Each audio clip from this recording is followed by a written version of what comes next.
Hello everybody, Ollamh here, and today I wanted to touch base and talk about what's going to wind up happening on Tuesdays. My idea is Tuesdays are going to be tutorial/test days.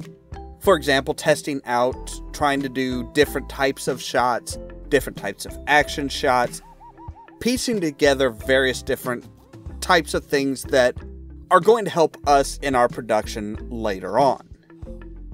I also wanted to do tutorials because I personally use Magic's Video Pro X7, which is a really great program, but does not have a lot of video tutorials out there on how to do various different things.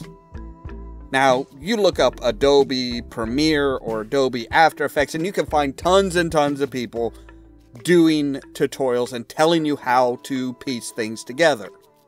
With Magic's, not so much. Now, I'm not really sure where to start with that type of tutorial video. Should I start at the very basics and, how to line up separate audio and video, how to really make it, how to adjust the color and stuff, how to do very basic things, or should it be more piecing and, piecing together various different things, as well as setting up the timing and really getting an idea of what type of structure you want to have to your video. Now that's where I would like input. What would you like to see most? Where do you think I should start? If you have an idea or you have a suggestion, leave it in the comments down below.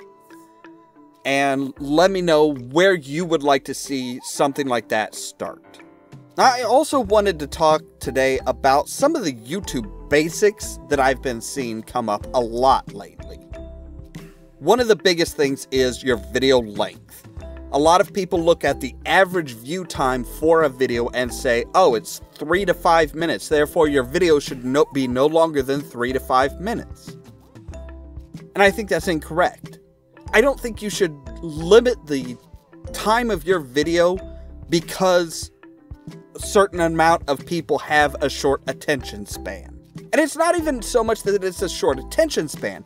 It could be that they clicked on a video, it had a really great thumbnail, it had a really great title, they were really interested in what it was going to talk about, and then the video had nothing to do with their expectations, so they clicked away.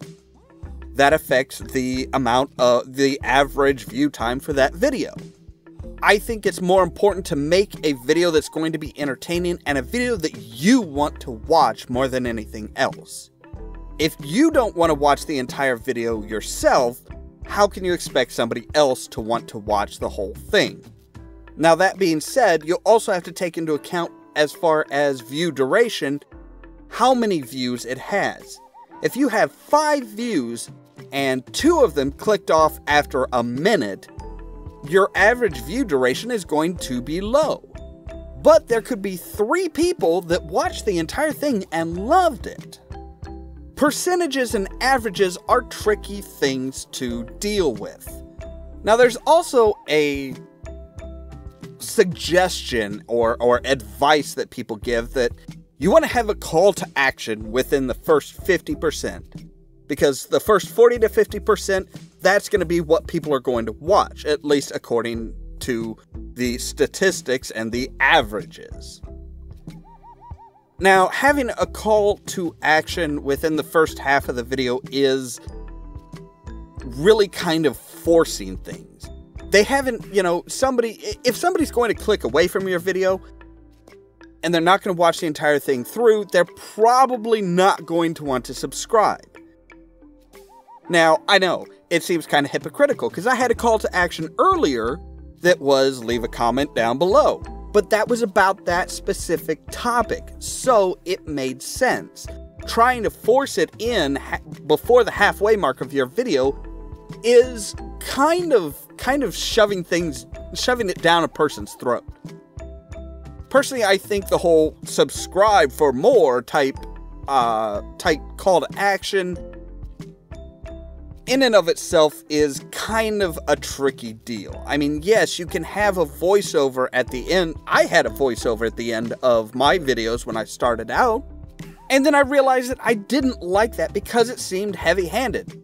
Now these days, at the end credits of most of our videos, we have a little emblem up in the corner with the words across that says, you know, click here to subscribe.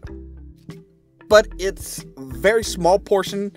It's not like, you know, the majority of the screen is, hey, click here to subscribe. I want to have it so that people can if they want to, but it's not forced, it's not shoved in their face to such an extent that it turns them away. Now, I know there are some other YouTube type topics that have come up a lot in the past week, and we'll talk about that tomorrow with the Weathering the Front news show, which I'm wanting to make a comeback and kind of just look at things in a week and different bits of news in the week that could affect us as well as others. So I've got the first script already written and stuff and ready to record. So that's about all I have for today. Like I said, it's just kind of a touch base and trying to figure out where to start and where to really focus on this type of thing. So, as always, thank you so much for watching, and stay tuned for more from Ollamh Productions. Cheerio!